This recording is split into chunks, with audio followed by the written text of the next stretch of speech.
Your score is New this morning, we're getting our first look inside Parliament. So you've got two sides to what we're seeing here.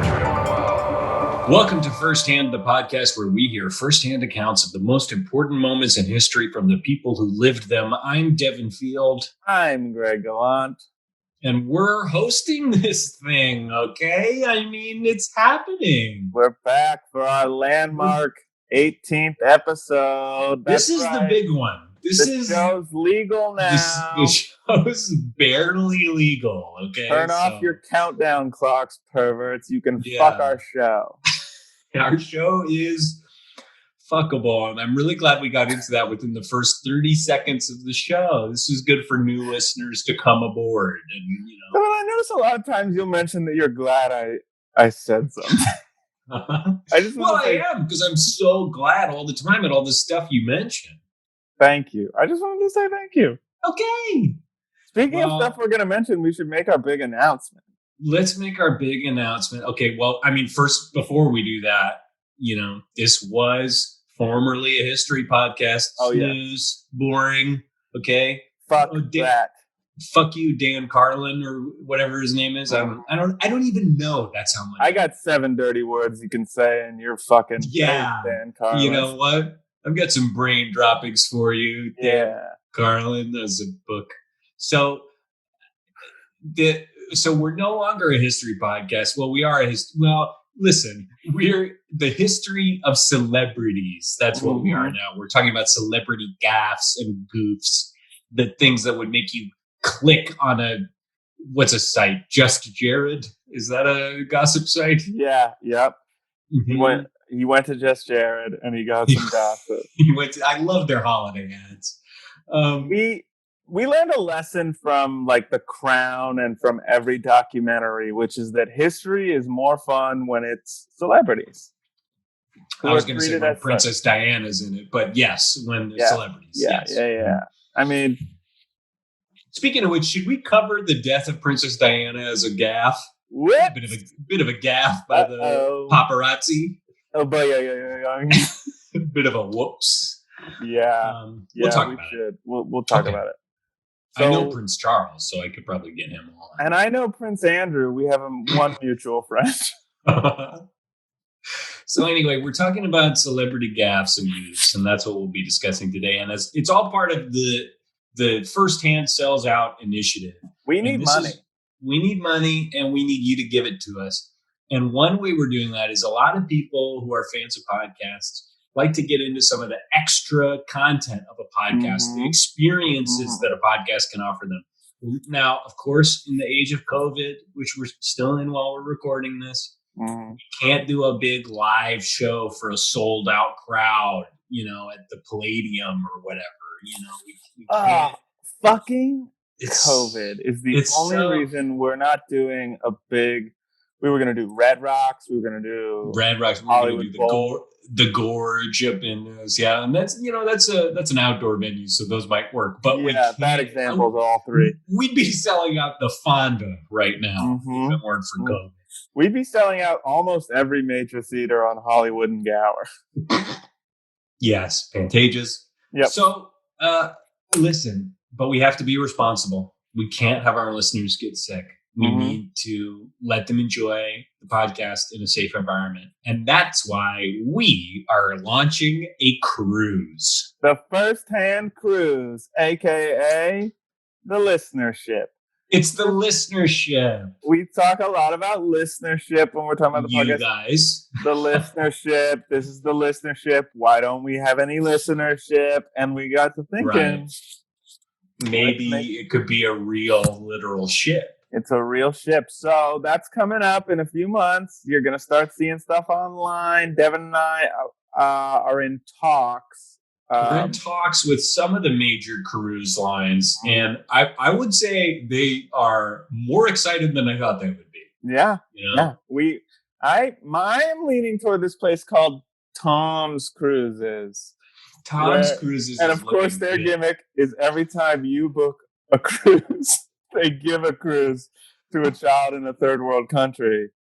And that's really great. I mean, the idea that you buying a ticket for the listenership could in turn give a child in need a ticket to the Weezer cruise or something is like that. Just I'm honestly getting emotional talking about it. I've been getting so emotional so often lately. Yeah, me too. There's something about not about COVID or not being able to see my mother's face in over a year. No. There's something about just like the idea of Dev. Sorry. Just Yeah. the idea of a former child soldier getting to hear the music of 311 on the high seas. That's what it's all about. Yeah. Yeah. Well, you know what? Amber is the color of your energy, Dev, and I can see it right now. And now listen to us. I guess I am picturing someone who's been freed from an Apple sweatshop, and they're watching Doug Benson and other weed-themed comedians open up for 311 on the high seas. Hopefully I could do it. Type. Yeah, I would actually know. I would kill for that gig. That's completely. Yeah, Greg, I don't know if you know, but when my Comedy Central half hour premiered, they cut out my first 3 jokes. So it starts with me walking on stage saying, "Hey, how is everybody?" And then a hard cut to me saying, "So I smoke a lot of weed." So somehow that didn't get me branded as a weed comic, but I'm trying to put that out there now. If you need someone to make a joke about bong rips, I have 2. Put it out there. You have 2. I got 2. So anyway, so keep an eye out for that. We'll be hitting your inboxes. I assume we have an email list going on. Yeah, we probably have some way. Yeah. You know what? I can always use the old list of people who donated for my heart transplant or whatever that major. Yeah, whatever the fuck that storyline was. Yeah. I had angina, maybe? I don't know.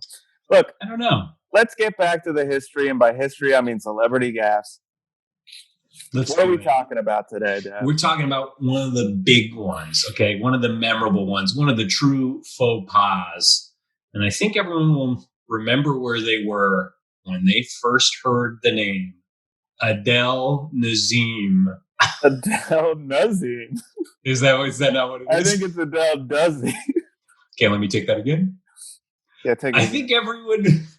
I think everyone will remember where they were when they first heard the name Adele Dazeem. Okay? Nailed it. I remember where I was. Where were you? Let's see. Oh, okay. I guess I don't actually. You know what? While you're thinking of it, I'll tell you where I was. I was. What year was that? Oh, I want to say 01. Yeah, was it? Was that like September 2001? Yeah, I remember they wheeled a TV into my 7th grade classroom. Right, and they said there's something very important you all need to see. Yeah, and it was this. But we're getting ahead of ourselves. Let me recap it again. I'm taking over for Devin on the recaps. Wanted to lighten his load. He's done too much of the legwork, and I wanted to start pulling my weight around here. And I'm happy to let you. So it was the 80-something Oscars, and Ellen was hosting, and John Travolta went up to present an award or to bring up a musical guest or something, and he accidentally called her Adele Dazeem. Now, Devin, how are you involved? Wait. That's your whole intro? Yeah, that's people don't really. I mean, who cares, right? Who cares? I worked for upwards of half an hour on all of my intros. Okay, and that's just like barely. You didn't even say what year it was. You didn't even clearly explain that John Travolta was introducing Idina Menzel, Broadway legend, to sing her song from the giant hit movie Frozen. It was an Oscar-nominated song for Best Original Song.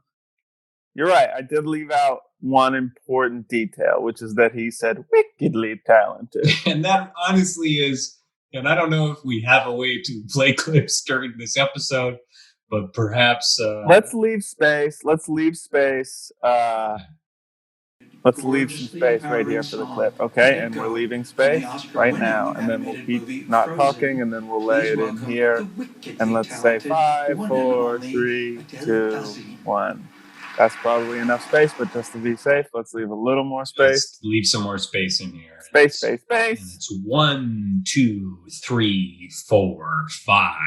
And that's probably still not enough space. So let's go 6, 7, 8, 9, 10. Wickedly talented. That's what it is really amazing the way he says, now introducing the wickedly talented Adele Dazeem. And hey, Greg, that ain't Idina Menzel's name. That's not. And this is so big. This is so big. It's oh my God. Doing this episode makes me embarrassed about some of the topics we've covered. Right. Like what? Like we did what? Like Facebook, the 2000 election. Who gives a shit? Yeah, the Florida recount blow me past us. Berlin Wall. I literally don't know a single person who knows what the Berlin Wall was about. I don't know what Berlin is. No, I don't either. Babylon. Ich bin ein over it, you know. Yeah. I mean? So I guess I know that. Sprechen the fuck up with this shit. You know? Anyway, of course, as we like to say, or really hate to say, but have to say, we have experienced every major event in history, pop culture and otherwise, because we are Forrest Gumps. That's it.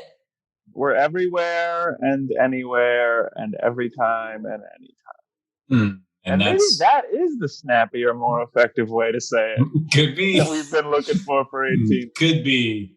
But anyway, we were there, and I guess it's at this point that we should tell how we were involved in this event. Yeah, Devin, why don't you tell the audience how you were involved? Well, of course, everyone knows that I worked on and off for Scientology as a bit of a fixer. Gods will know. Gods will remember. True gods will know. But for the pigs. Yeah, for all you new piggies out there just listening for the first time, I, of course, was brought into Scientology first because I loved it. And second, because they needed someone to make Tom Cruise look like a normal human being. And so once I successfully completed that mission, they said, we got something else for you. John Travolta is having a hell of a time and appearing functional. And, this was at a tough time for John Travolta. There were a lot of rumors swirling about his personal life and potentially harassing various masseuses. And his hairline was all over the place when I got in there. I mean, this guy was Nicolas Cage level. You didn't know where it was going to go next. 1 week it's dreadlocks for Battlefield Earth. The next it's totally bald for The Taking of Pelham 1, 2, 3. Now, do you think he caught something on the set of Face Off from Cage? I think he caught. This was something that I kind of tried to spin as my own Scientology theory. I think he caught some negative force thetans from the sick, twisted mind of Nicolas Cage, and it receded his hairline to dangerous levels. Wow. And so they brought me in. They said, we need this to go right. And I said, here's what we're going to do. Okay, we're going to get him a spot at the Oscars, the most normal night in television. This is when people show up and are grounded, humble, and relatable. Nothing ever goes wrong. Everything always goes right. Think about your 5 favorite Oscar moments. They're all things that went right. Yes, smooth sailing. There's no safer environment than live television. And so I said, we're going to have him present. Okay. And we're going to put him in a full wig, a full jet black, strange pompadour wig. And we're going to have him come out and we're going to have him just introduce us on and leave. And that's it.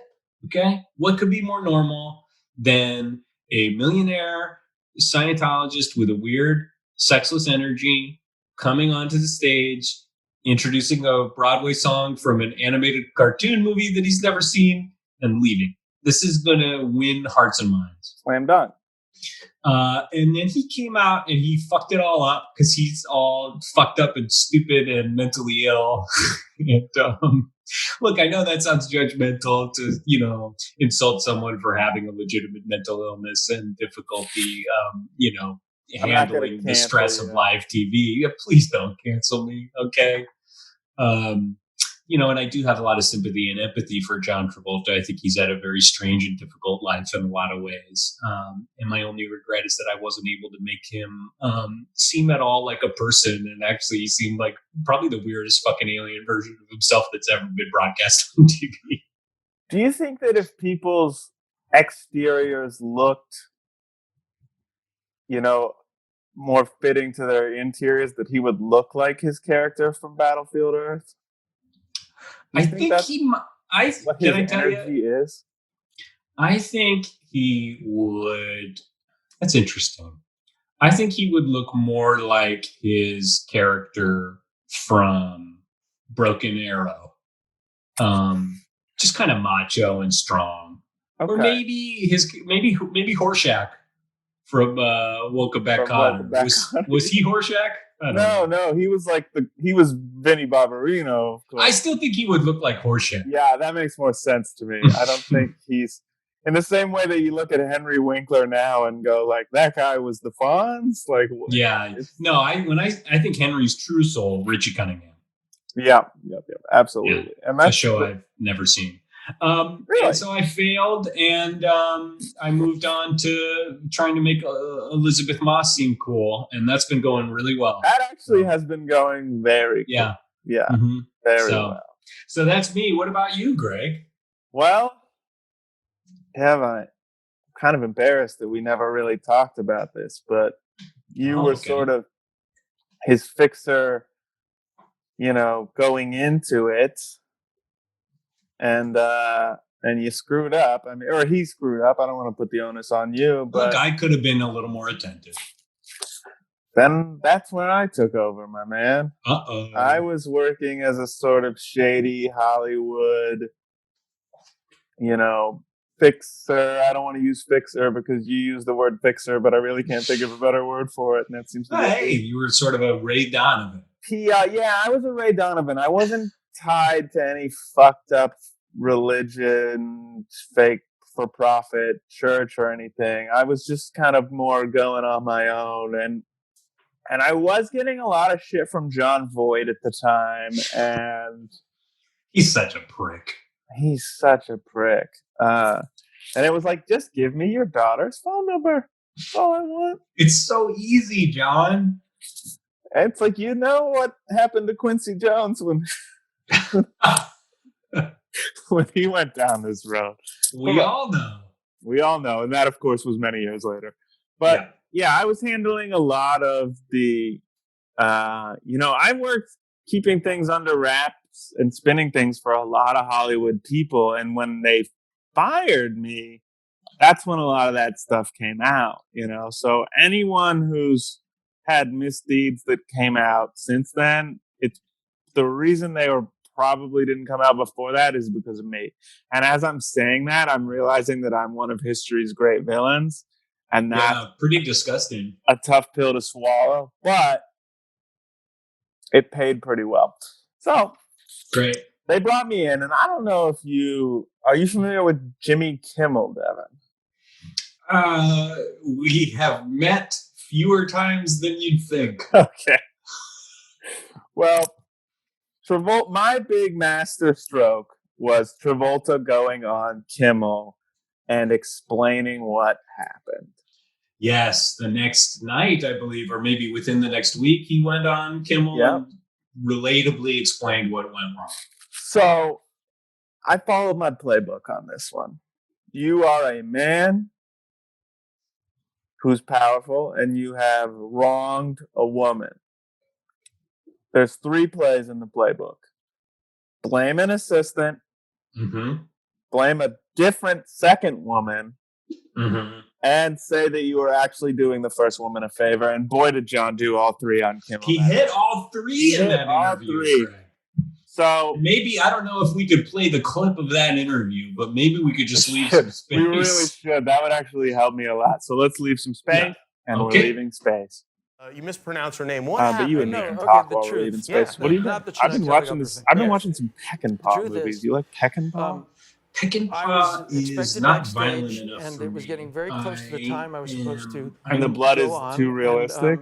Yeah, I like it to look more like pig guts and paint, and I'm really into that kind of like K-horror. Yeah.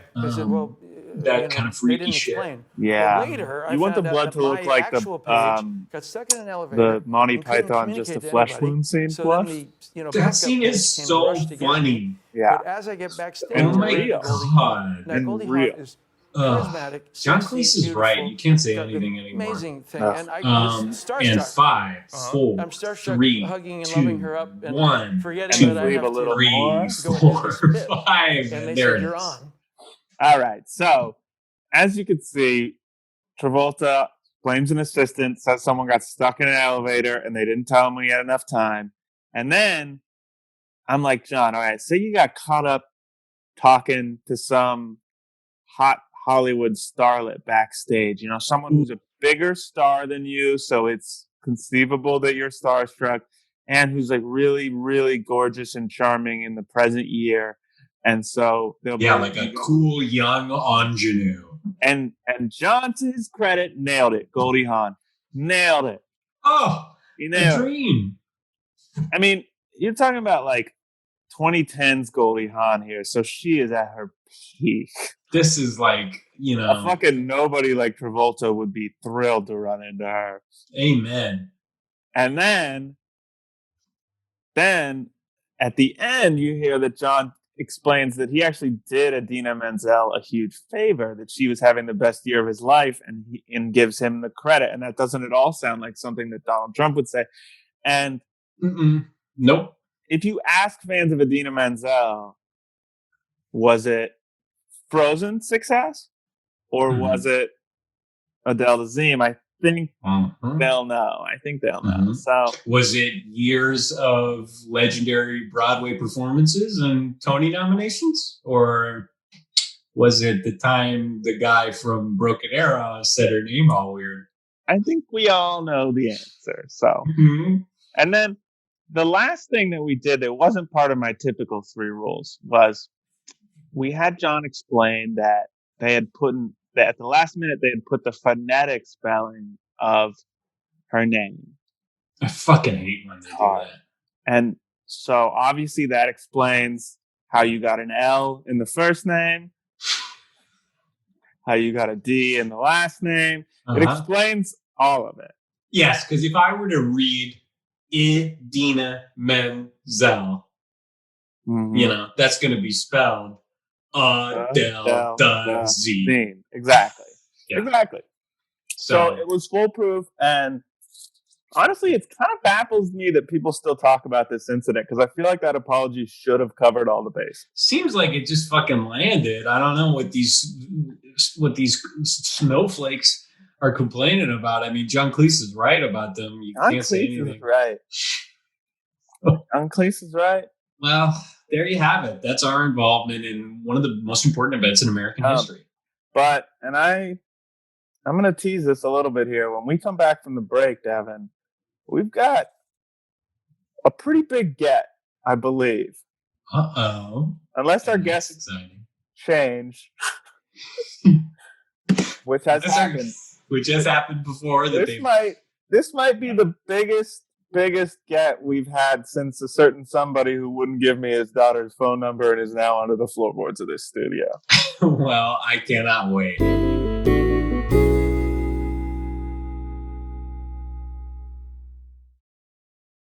Welcome back. Hey. To Firsthand Celebrity Gaffe Edition. That's what we're talking about this year, Greg. Selling out. We're selling out. Money. We're into celeb gossip. You know? Yeah. I mean, like it's dire right now. I know a lot of people think like, oh, they're probably recording over Zoom, and that's why the audio is taking a hit this season. No, we are in studio. We're flagrantly violating the quarantine and stay-at-home orders or whatever. Yeah, this is my way of protesting Garcetti and his whole clown car of an administration is by gathering with medium to large groups and maskless and recording comedy podcasts that will be listened to by upwards of 150 people. Yeah. Sorry, that's more than 10. Sorry that most of our episodes get more than 10 listeners, Mayor. Yeah. No, the audio is bad because we're out of money. We had to fire our engineer, whose name escapes me. We had to fire our producer, whose name escapes me. I don't know who he was. Yeah. And we're all sharing one mic, which is also probably bad COVID-wise. I think it's good because it, herd immunity. Herd immunity. Yeah. Mm-hmm. Ever heard of it?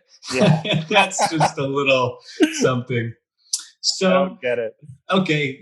So we're talking about John Travolta and the amazing thing he said, Adele Dazeem, and who better to hear about it from? This is a huge get. This is crazy. Probably the biggest get we've ever had. I mean, let's go over some of our biggest guests before we had Quincy Jones. We had Quincy Jones. End of list. Full stop. Everyone else was kind of a ridiculous character you never heard of. I mean, Chad was... Yeah. We should call Chad up and see if he's available to be our new what's engineer. Going on. But now we have our biggest get yet. I would say both of them huge gets in terms of what we're about to learn. These are number 1 and number 2. Absolutely. So please welcome to the show, John Travolta and Adele Dazeem. Hey, I'm John Travolta. Hi, I'm Adele Dazeem. Wow. Now, I don't know what... I've never met you, Miss Dazeem, so I didn't have really any expectations for what your voice would sound like. So that didn't... But John... Mm-hmm. I feel I was kind of expecting a famously, your famous John Travolta voice, and I'm just curious why that's not what I'm hearing. No, actually, this is my real voice. I have a lot of stage fright, so sometimes that other voice comes out. But I'm feeling like pretty good. I'm feeling pretty comfortable right now. So, it's just I'm just being the real me. John Joseph Travolta, born February 18th, 1954. And that's something only the real John Travolta could know. Yeah, that seals it for me. And I'm so glad you're so comfortable here, So it's like when you're comfortable, it's like this. When you're uncomfortable, it's like, Mr. Carter, oh my God, and like, we don't want that. We want the real you. Yeah. Yeah. That was when he flipped out when he met Jay-Z. And he was like, oh, Mr. Carter. And it was a whole embarrassing viral video. That's right. Mm-hmm. But I also don't want to gloss over. So you are Adele Dazeem. Right. I mean, that was probably the first thing that John and I sort of bonded over was actually having a lot of stage fright. I'm not an actor. I'm not a Hollywood person. I've never, talked to anybody interviewing me or anything. So. Oh my God. Well, welcome. We don't bite, so. So then you guys met after the incident? Well, actually, no. See, when he said my name, I didn't realize that he would remember me. We had met maybe once before, right? Yeah, we met once before. We were both sort of reaching for the same outlet, right? Because we both wanted to charge our phones. That's funny. I was talking about I had been outside of his house for a long time, like for probably months, and then one time I was like, okay, at this point, I have like squatters' rights. So I went to his kitchen, and that's when we met. But that was a different time. No, because that was, you came into the kitchen. Why did you come into the kitchen? Because you needed to charge your phone. And, that's sort of where we ran into each other. And I was like, oh, hey, what's your name? And then she was like, oh, hey, I'm Adele Dazeem. And I was like, oh, it's so nice to meet you, Adele. What a beautiful name that I love. I don't know if you know this. I don't know if you've seen the movie Grease or if you've seen The People versus O.J. Simpson. They're both musicals. I've been in them. I was in Grease starring. Oh, John. we know who you are. We know. Devin and I both worked with you, as we discussed. So I guess we're just. But he was counting what he told me in the kitchen, and what I said was, "I'll send you right here." Ryan's blowout is why I'm outside your house. Blowout. Okay. Blowout. Oh my God. What a movie. I know it. I could recite the script from memory, but I won't because I can't. Don't. I mean, but also you could, and you don't have to recite the script, but if you wanted to, say a log line just so I know that you know about it. Sure. Okay. Sure. Yeah, Devin. Say a log line. Sure. A log line for the movie Blowout. Well, I guess I would describe it as when a man is pushed to the limit, he's got no choice but to blow out. Yeah. And when you blew out, that's when I was like, this is the guy that I'm going to stalk in a criminal way. Yeah. And I really... Okay, yeah, I was gonna dig a little deeper on that. I'm glad you just came out and said it. So you are stalking Mr. Travolta. Yeah, I mean, I was, but then we became friends. Yeah, we're friends now. From him, and then he just talked about on the Oscars. Yeah, it was the Oscars. Because I was like sitting with my sons, and we were like, we love Frozen. We were so excited to see Idina Menzel come out, and then, I mean, it was like we were right back in his kitchen. Yeah, I mean. Here's how I'll explain it. So when I heard the word, don't feel any pressure that it should be the same as Adele explained it. It can be different.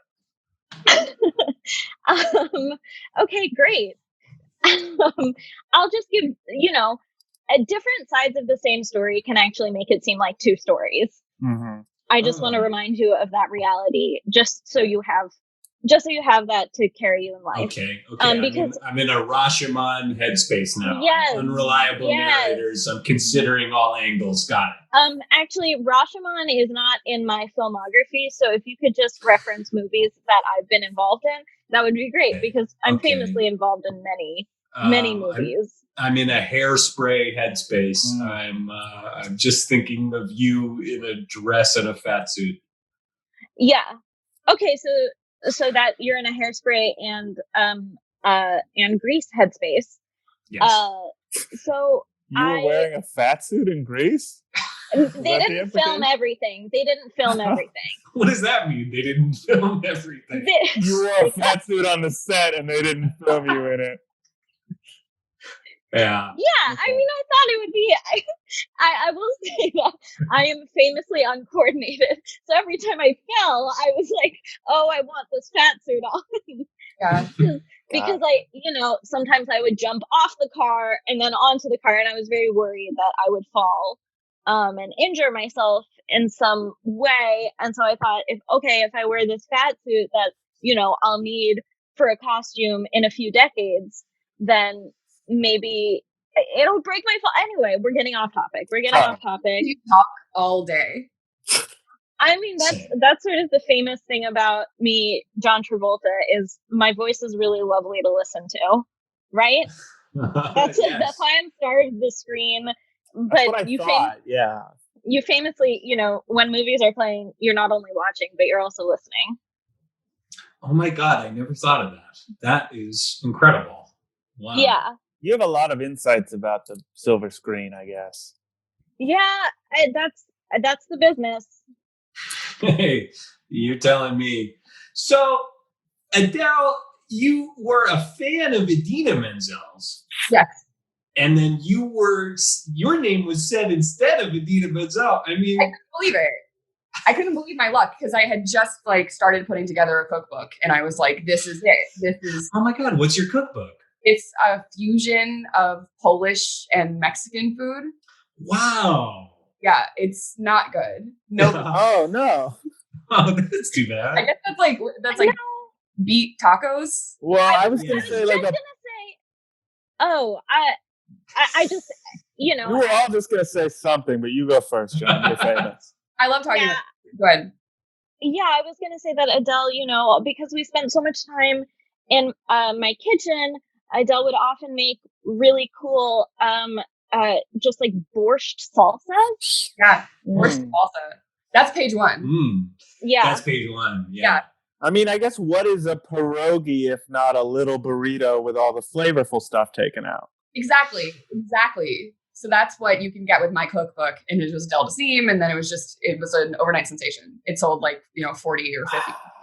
Okay. So 40 or 50. Greg, you hear those kind of numbers? We wish we were doing that. I wish we were doing Gotta those. get John Travolta to say your name in a confused way. John. Well, we have him here. John, care to butcher our names? I mean, what can you do for us? Well, here's the thing: is it wasn't butchering a name; it was just saying the wrong one. That's right. And not just, I wasn't. I just want to say up top that I wasn't actively doing a favor for a personal friend when I did that. I was just confused, and I was thinking about her because we had hung out that morning, because we were playing morning ping pong. It's okay. There's no need to be. I can tell you're getting a little more nervous. Some of that comfort is wearing off. Just this is a safe space. Okay, not from COVID or anything, but this is a safe space for us to share. In fact, I got a positive this morning. You did. Oh, but listen. That's never a bad sentence to say. Mm-hmm. That's true. That's true. Yeah. So you're playing morning ping pong. I'm playing morning ping pong, and then the rest of my plans were just like, morning ping pong, Oscars, and then during Oscars, announce Idina Menzel's name, and it wasn't like, we're playing ping pong, and Adele's like, hey, okay, here's a plan. It wasn't like that at all. Well, no one suggested that, and you brought it up. But I just wanted to talk about... I don't know what you're doing right now, but okay. I mean, I just want to... Adele seems really mad. No, I mean... This is... Adele keeps mouthing, you're blowing this for me to John? I know what you're doing right now. I'm not doing anything, because then I was thinking, I was like, do you know whose cookbook is amazing and whose cookbook is going to sell like borscht salsa, which is very well, is Adele Dazeem. And so while I was thinking that on stage, which is then that's what came into my mind, and I said it out loud. It was wild. But yeah, I mean, you guys know what happened. So I don't need to explain that. We both worked with you before and after it. And I'll say you don't look how I remember either. Mm-hmm.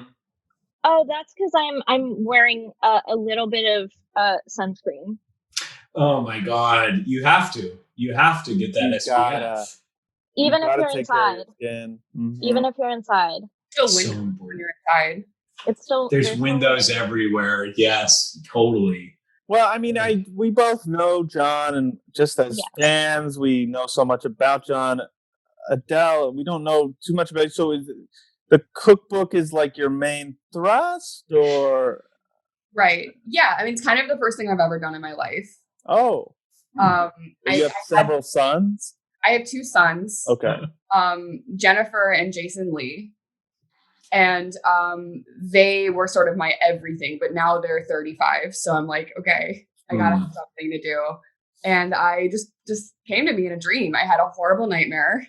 And my cookbook was born when I woke up. Are you Polish or Mexican? No. Oh, neither. No. I'm Lithuanian. Oh, okay. Which is kind of we're cousins. That's close to Poland, I think. I know. It's interesting that I didn't say something. Oh, you got to say what you are. You have to say the truth. We won't have lies on this podcast. Never will we have a lie on this podcast. We will have a Nazi on this podcast. I think that's happened. We will have someone coming on and undermining public safety. We will have people who've dedicated their careers to making sure other people don't get health care, but we will not have lies on this podcast. No. We will have pseudoscientists. Okay, good. I would never promote lying, which is why everything that we've said makes sense and adds up and is what happened. Great. Yeah. I couldn't agree more. And I also just wanted to say that I think in a lot of ways, maybe having someone who is neither of the two ethnicities whose cuisine they're combining is kind of the perfect person to be using those cuisines. Close to it, you can't break the rules. Mm-hmm. No. And especially when you're pretty close to one of the two. Right. You're gonna be biased, and you're just gonna wind up with a Polish cookbook with a little bit of salsa, and no one wants that. We want borscht salsa. Yeah. So you said no, Devin, your question. Well, I was just going to say, I'm just curious as to now you post this Oscars event and all this happening. Are you guys still living together in John Travolta's weird compound, or what, are you still a unit? What's going on? I have a very nice house in West Covina. I was just trying to see what John Travolta in his house, like what he looks like at rest. So then I kind of got my fill of that and then went back home. So you guys aren't still friends, or is there a romance maybe? Okay, wedding bells in the future for John Travolta and Adele Dazeem? I mean, I don't know. You know, I would have to convert. I'm Lithuanian Catholic, and I'm not sure, you know. So Lithuanian Catholic is serious Catholic. Yeah, you know, and that's like how I was raised. So I don't know if I want to give all of that up for John's religion, but that's the only thing stopping me from marrying him. Really? John, your thoughts? Well, my thoughts are that, you know, when you're in a religion like I am, Scientology, your sort of best, your best match will always be someone who's Hindu. And so I asked Adele to convert to Hinduism just because it's like the best match, just because, you know, Scientologists, we are one way, right? And then Hindus are another way, and those ways work really well together. How so? So many examples. All right, just one or two. Just whatever comes to mind. First of all, just got to know one thing about each religion. Just sort of combine them. Okay, so obviously with Scientology you have auditing, and then lots of Hindu people might, you know, it's a religion that promotes a lot of learning. So similarly, you might audit a class or two at a local university. There you go. There it is. That tracks for me. Yeah. For me. Yeah, and the two different, you know, types of auditing, you're like, you would come home and be like, oh, how was auditing? There you have two different answers, and that's just going to be a longer conversation than if you had one. When John first told me this kind of thing, I was surprised that being Hindu was just going to community college. Yeah. Not a lot of people know that you can convert to Hinduism in about 2 years at a community college. I actually briefly converted to Hinduism for my last 2 years of high school, just a little bit. I got a little Hindu. Yeah, you did some post-secondary Hindu. Yeah. Well, I actually had to become Hindu for my job as a computer-assisted designer. Yeah. Well, John, have you thought about, and I don't want to step on your toes, have you thought about maybe you converting? Because, as we all know, Scientology has kind of done a lot of bad things. So wouldn't it be easier to just be a part of the Catholic Church? You know, I think the premise is wrong that, yes, while the Catholic Church has, you know, sort of not done anything, Scientology hasn't either. Scientology has made me a better actor, a better man, definitely a better cook. Are you going to have a cookbook coming out in the future? If he put out a cookbook, I would kill myself, but... So it's in the printer, but it's not coming out, you know? I would urge you to maybe just pause on that, because it sounds like Adele's. I would take my own life. Oh, and I really... Too many people have died making this podcast. Yeah. I can't. It would be nice for one of them to not be my fault, though. I mean... I'm not rooting for it. few and far between do I make friends, and so this one I think is gonna stick. I used to. I had that on the bumper of my car in high school. Few and far between do I make friends, and That's so smooth, rolling off the tongue. Not unlike the sentence I just said. I mean, I assume that you were quoting one of the taglines to my big blockbuster hits, which is rolls off the tongue, and not unlike what I just said. We should, before we get too far away from it, I do think we all need to sit around and pitch on titles for John Travolta's cookbook. I do think we all need to take a little bit. And obviously, there's Look Who's Cooking Now. I mean, there's the obvious oil. A play on Grease. Face Off. Yeah. Mm-hmm. Grease. Oh. The Cooking of Pelham 1, 2, 3. Blow out the candles like a birthday. Blowout. Good. Blowout. And I don't know why you're pitching on your own suicide right now. Wait, Adele, are you on board? I thought we were playing a fun game. I've never been on a podcast before, so I thought that I had to play this sort of game. Yeah, that's what podcasts are. People come up with a game that fucking sucks, and you just kind of have to do it. Yeah, I don't know. I picked that up really quickly. Yeah. If we want, we can move on, and I can just ignore you guys the rest of the podcast and be thinking about these in my head and then spit them out whenever they come. Sure. Battlefield Kitchen. I don't know. That's pretty good. That's all I had. Good. Yeah. Saturday Night Fever, parentheses, food, instead of parentheses 1977, right? Yes. Pretty good. Yes. Wow. Okay, so it seems like this, is just one of these accidental friendships that has really stood the test of time. And I'm so excited to hear it, because in a lot of ways, Greg and I have sort of an accidental relationship, and it's nice to know that there can be some real camaraderie there. How did you guys meet? How did you meet, Greg? Well, I think, was it at the signing of the Magna Carta? It was something like that. Or it's been a while. It was maybe we both nailed a declaration onto the door of a church. I don't know what it was. Well, that was when you were going by Martin and I was going by Lawrence. And we and we met, and we went to nail the same place, and I nailed his thumb. Yeah. And that was it. We each had 48 theses, and we we combined them into a document of some kind. We have bumped into each other a lot at various historic events, and I guess I'd say we're friends. I thought you guys were talking about the actor Martin Lawrence. Oh, interesting. This is the second episode in a row where we've had some Martin Lawrence, Martin Luther. Yeah, we did talk quite a lot about him. He's amazing. Okay. Have you stalked anyone besides John, Adele? That's a great question. Certainly not Martin Lawrence. His family. What? I'm just saying, if you get exonerated, you get exonerated. Right. Okay. No, I mean, to me, it's always been a straight shot to Travolta with minor, detours. I mean, that's what it was like becoming John Travolta. I bet. For me. Wow, that's deep. A straight shot with some minor detours.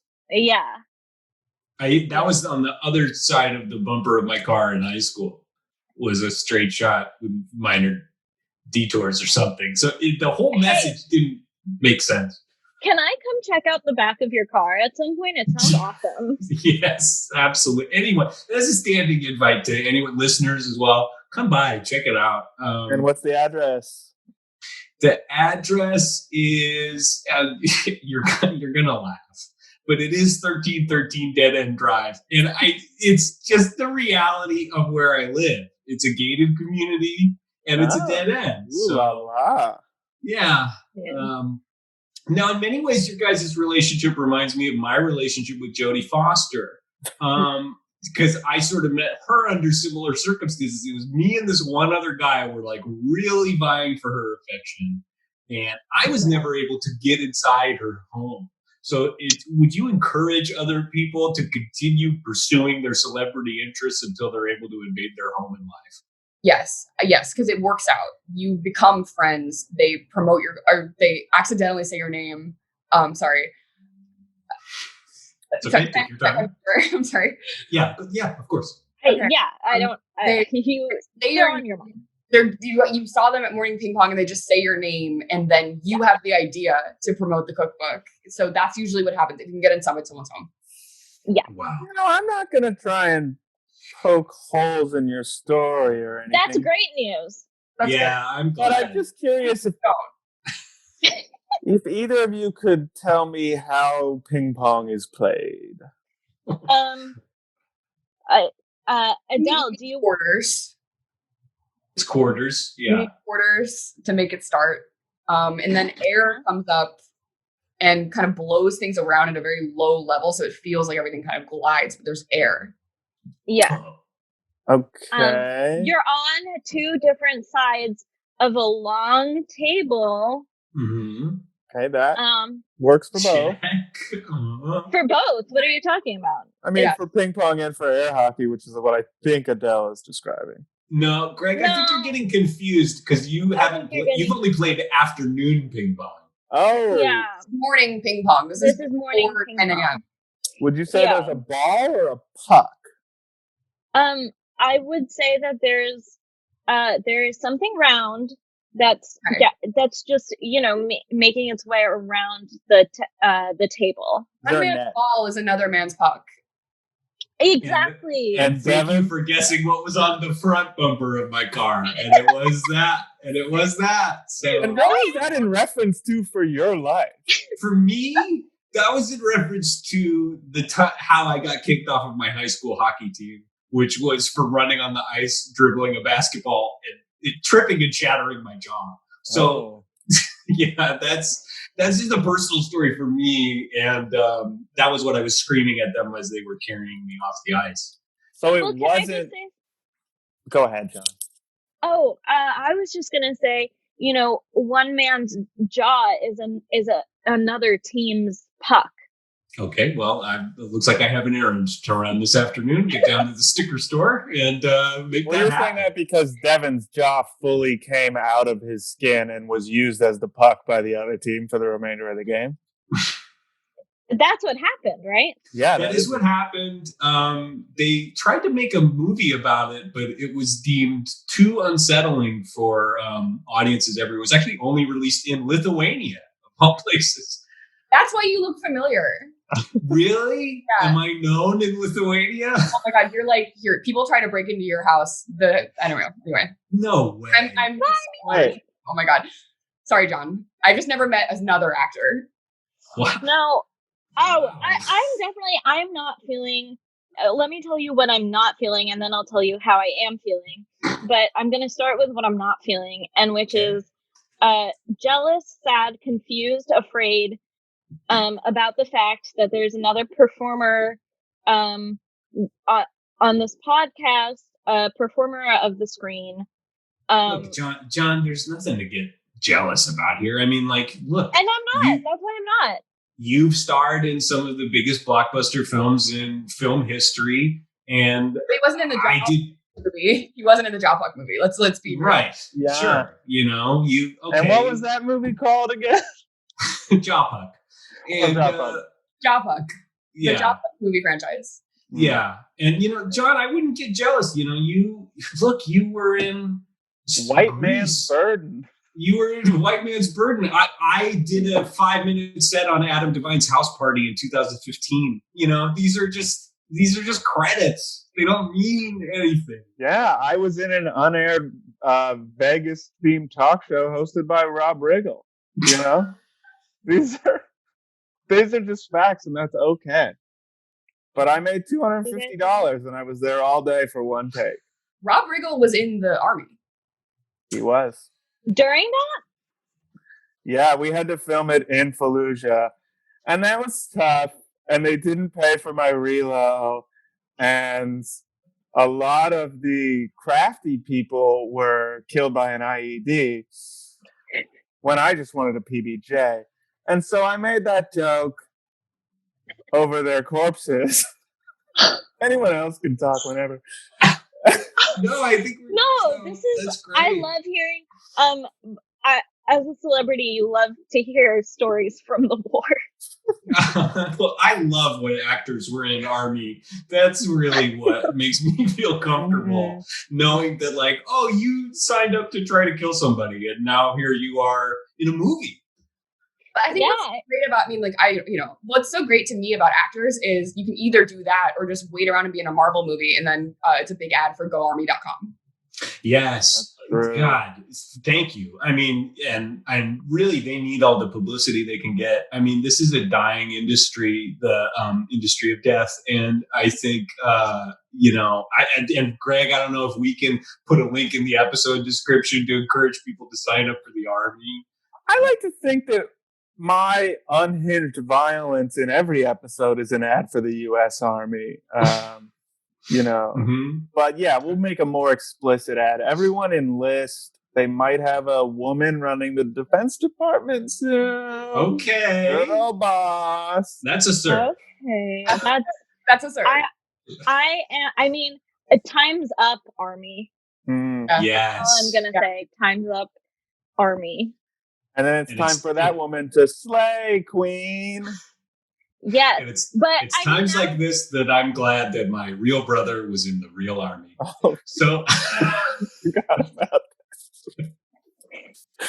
And I can't wait for him to listen.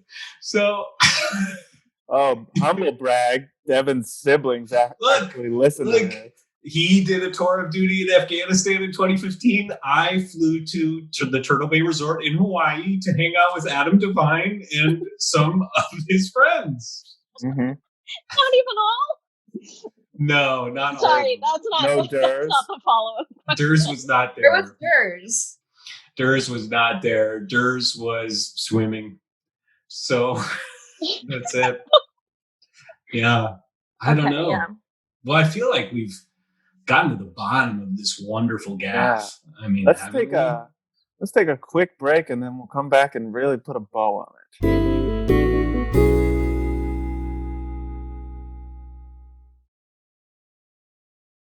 Welcome back to Firsthand. Devin, you ran off to the bumper sticker factory. I did. I got some stuff printed up, all kinds of stuff just to remember this wonderful day. Obviously, everything we talked about, and I got a bumper sticker that says my other Idina Menzel is Adele Dazeem. And does the bumper sticker stutter a little bit? Yeah, the bumper sticker holds for a moment to remember if they're saying either name right. Gotcha. Yeah. And yeah. Great. And so we're here with. Thank you. We're here with John Travolta and Adele Dazeem. Hi. Hello. Such a wonderful conversation. But now we want to refocus on really the crux of this whole friendship. We want to talk about that night and that introduction.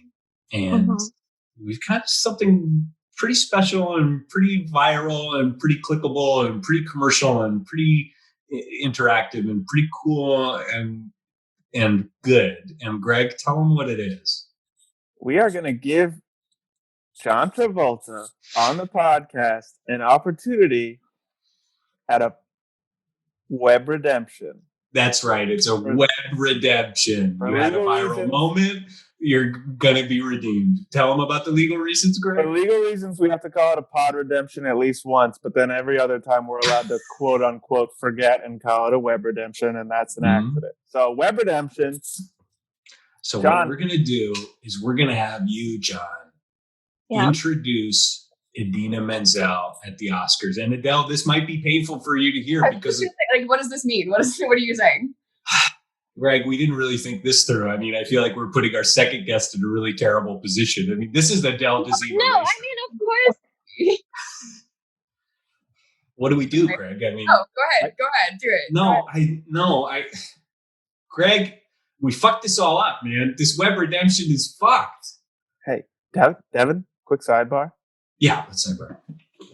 If we drive Adele crazy and she takes her own life, then that'll finally be one dead body in this studio that I'm not responsible for. Okay, I guess I'm just wondering why there needs to be dead bodies at all, because I don't want there to be, Well, Who are we? The U.S. Army? You know what I mean? We're not here to stack bodies like cordwood, okay? Got him. Yeah. Got him. But look, Thanks. if you think there's a way to get through recording a season of a podcast without piling up dead bodies, I'd love to hear it. I don't have an answer for you. Let's go ahead and push Adele Dazeem to the point of mania. Great. Thank you. Okay, back from our sidebar. Sidebar over. Rebel, avocado, rutabaga, watermelon, and peas and carrots. And that was, of course, Devin and I describing everything on our snack table over there. Help yourselves. We have rutabagas. Yeah, you must know rutabagas. Rutabagas. I know peas. I know carrots. I've had all of those foods. Right. I mean, she's been in my kitchen. I've been. John loves my recipes. Great. Well, John's about to put out his own cookbook, right, John? Are you gonna do that? I'm not gonna do that. Right. I have no immediate plans to do that. Because I'm holding a galley proof right here. It's just in the galleys. But that doesn't mean it's, that doesn't mean that that's a book that you can flip through or buy, on Amazon or get directly to your tablet or anything. Interesting, because I'm physically flipping through it right now. I'm actually, as you can see, thumbing through the pages. So no, I actually can't see that. I'm looking on Amazon right now, and I see a book called Based Off, which seems to be a cookbook written by you. That's a different John Travolta. I don't think that John would do that to me. I wouldn't do that. Okay. I'm a really good friend. You would know what that would mean to me and how much better yours would do than mine and how it would make me feel, and you just wouldn't. Okay, sorry. All right, well, Adele. Go ahead, talking about Idina Menzel. Go ahead.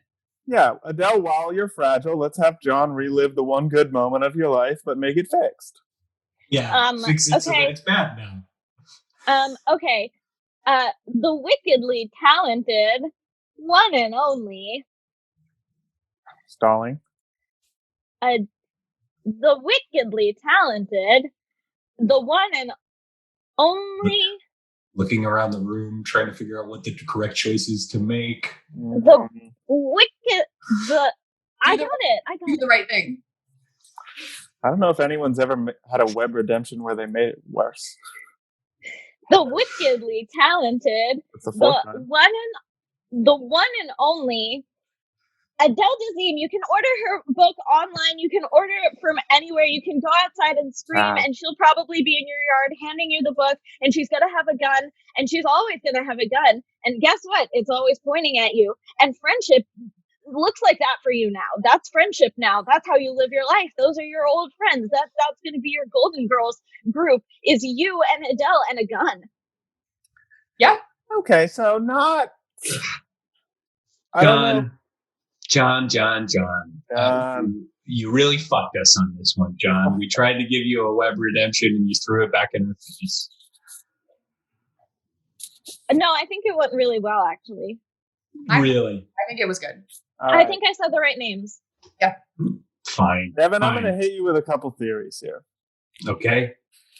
The problem is they can't both be true. Okay. One theory is that they definitely planned this, possibly by Adele holding John at gunpoint and asking him to say her name instead of Idina Menzel's name to play in the cookbook. There's no such thing as morning ping pong. They're talking about air hockey, and this was all deliberate to sell the cookbook. That's one theory. Two is that this isn't even the real John Travolta. But if that were the case... I don't even want to go down that road. That doesn't track for me at all. Because, of course, last week we had not the real Rick Santorum, and his wife was not the real Mila Jovovich, and his landlord was the real Channing Tatum. Yeah, listeners, go back and listen to it again. What a fun time. So, Greg, what are you saying here? Well, I'm no longer saying this isn't the real John Travolta, because then I feel like we'd be in a real barrel this season. So I'm going to say, I think, did you guys, John, blink twice, perfect for an audio medium, Blink twice if you are under duress and this entire thing has been, forced upon you by Adele. One blink. Go ahead, do it. 2 blinks. No, when do I start blinking? Now. Look at him. 1. Okay. 2. The eyes got really wide, but then the blinks did come. Because when you hold your eyes very wide open, it becomes difficult not to. It gets drier. No, I can tell when a performer is lying. That's something I learned in my Hollywood experience, working as a staff writer for the PBS educational children's series Biz Kids. So that's something that I've learned. I don't mean to big time you, John. I know you've had some small credits yourself, but I once wrote for a Bill Nye spinoff. So, wow. I mean, it's no Bolt 2008, but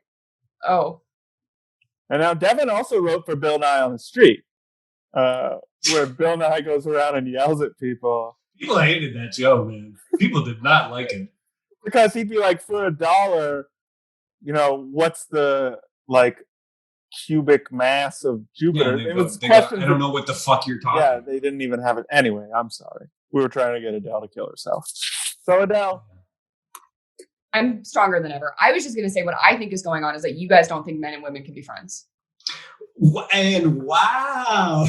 Wow, that's actually really true. And that has been really true for both me and Devin in our lives. That men and women can't be. I've certainly never been friends with anyone. So, not a woman either, so. I don't think if you're a man, I don't think a woman can be your friend. I don't think she can be your girlfriend. I don't think she's going to want to be around you. I think she's going to be scared by your gun. And all the, Adele, maybe this is something you and I actually have in common. Is I've used a gun to get what I want a lot. Are you admitting that yet, or are you still denying it? Oh, no. I have a gun. Great. Oh, good.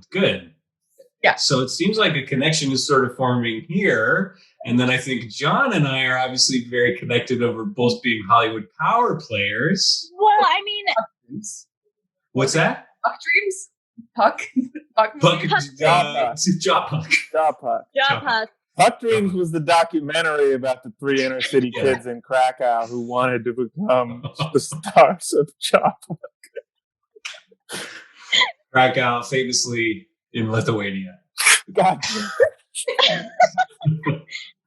But they can't make a movie in Poland too? No, I don't know. Look, Greg, I think no one's going to kill themselves today, so I think we better just call it. I think that's it.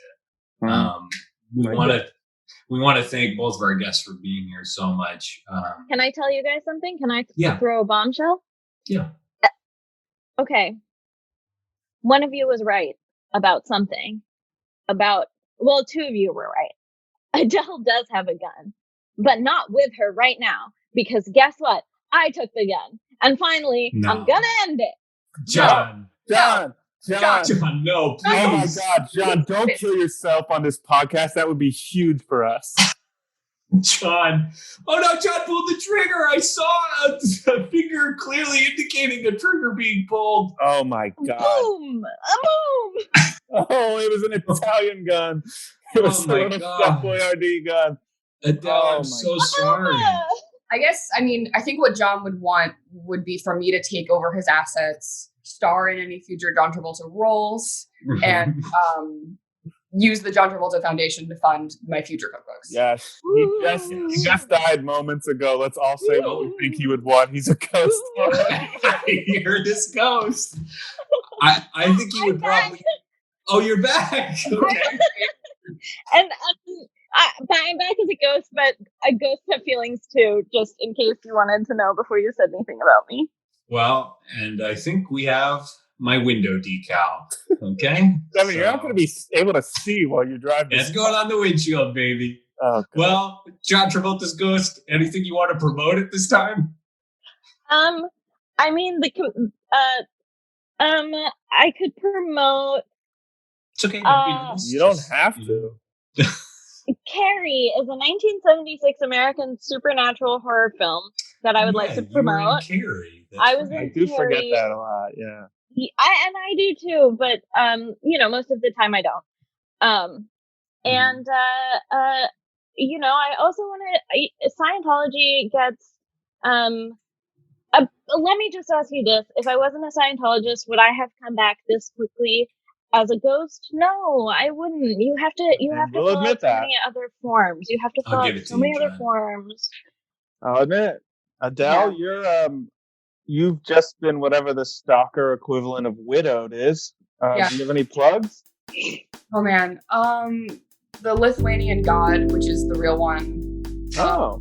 I guess I'll throw a plug his way. Oh, very pointed. That's pretty much it. Great. Okay. Great. So a shout out to male Catholic Lithuanian God. Mm-hmm. And that'll do it for this episode of First Hand. Bullets dog. Well, Bullets not really, dodged. but Goodbye. Yeah, no, not by me. Okay, bye.